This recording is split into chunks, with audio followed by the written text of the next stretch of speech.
Well, good morning and welcome to Morning Gospel Fuel with Mr. G. It is Friday, January 7th, the Friday after the Epiphany, and it is the feast day of Saint Raymond of Penyafort, who happens to be my selected saint to get to know this year. Um, there's a seminarian whenever me and my dad went to um, Grand Rapids, Michigan, a couple weeks ago, and he's got like a little jar full of saints written on pieces of paper, and they're kind of crumpled up. And so evidently, it's a something I think a monastery does that he had visited one time every single year, where uh, you pick out a piece of paper that has a saint on it, and it's your responsibility to kind of get to know that person and what they did in their life that made them a saint. And Adam, the seminarian I'm talking about, he had mentioned that it's not so much that you choose the saint, but the saint chooses you. So I thought that was pretty cool. And mine happened to be Saint Raymond of Penyafort. So I need to dive a little bit deeper than what I know about him on the surface that I'm telling you right now. Because he was a 13th century Dominican friar, and evidently he had a relationship with St. Thomas Aquinas, and he was a master of the order of preachers, and he played a major role in the canon of the church, which is church law. And with all that, um, amongst all the other things that he did throughout his life, which I need to learn more of and remember and become friends with him, he is the patron saint of canon lawyers specifically, as well as just lawyers in general. So that is Saint Raymond of Penyafort. Today's gospel is from Luke chapter 5, verses 12 through 16. Let's begin in the name of the Father, Son, and Holy Spirit. Amen.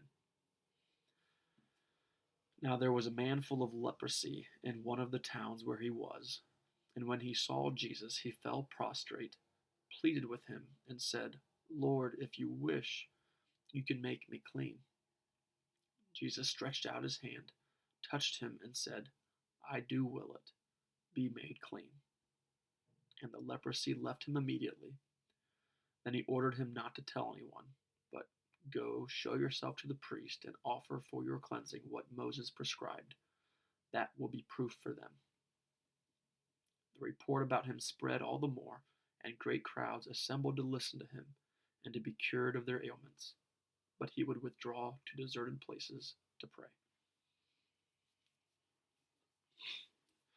So we got the cleansing of a leper early on in Jesus' ministry. And, lepers at the time, they were completely um, ignored and shunned from the community. You couldn't get close to a leper at all. So these lepers, imagine if you had the leprosy, you would feel deep moments of isolation and loneliness and despair, because you don't have the human element of interaction and just the social thing that our hearts yearn for. We're born to be in communion with each other, and these lepers um, were shut off from that opportunity, and so Jesus, knowing full well that this man had leprosy, um, accepted the leper's plea, because he says, Lord, if you wish, you can make me clean. And that's a testament of faith, and also the just the openness to endure suffering for the sake of the Lord, which we could all do better at it, myself included. Because he says, if you wish, because of course, that's a testament of faith, knowing that he can do it if he wills it. So it's a matter of that. So how many times do we ask? But he asks. So oftentimes we don't even ask the Lord if it's his will to do this, that, or the other. Ask and you will receive. Seek and you will find. And this man did both. And so Jesus, he rewarded that faith and made it possible.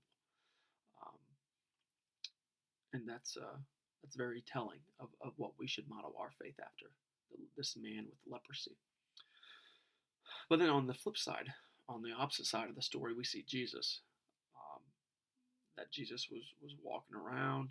He recognized his love and compassion for people, especially those who suffer, and he knowing that he unites his suffering with them. Because every time we suffer, Jesus suffers. Um, he also wants us to deepen our faith in God the Father. And you can see that Jesus himself needs to get his fuel from God the Father. Because after all this took place, it says he would withdraw to deserted places to pray. Because he would need to juice up from the Lord and have prayer in God and with God the Father. So that is our invitation, is whenever we are, do we seek Jesus out in times of need and trust that his will be done. And oftentimes that might not be in line with ours. And maybe it is. But whenever we need fuel, do we become like Jesus and find our fuel from God the Father and remove ourselves from all the busyness of the world and trying to save the world and put everything on our own shoulders? Do we step back and withdraw away from everybody else and the stresses and everything else that the world has and throws at us and all the busyness? And do we just refuel ourselves with time spent in solitude and in conversation and in quiet reflection with the Lord? Because we oftentimes know whenever we need it. It's just a matter of whether or not we actually pursue it and pursue him. So have a great day. God bless. And keep it real. In the name of the Father, Son, and Spirit. Amen.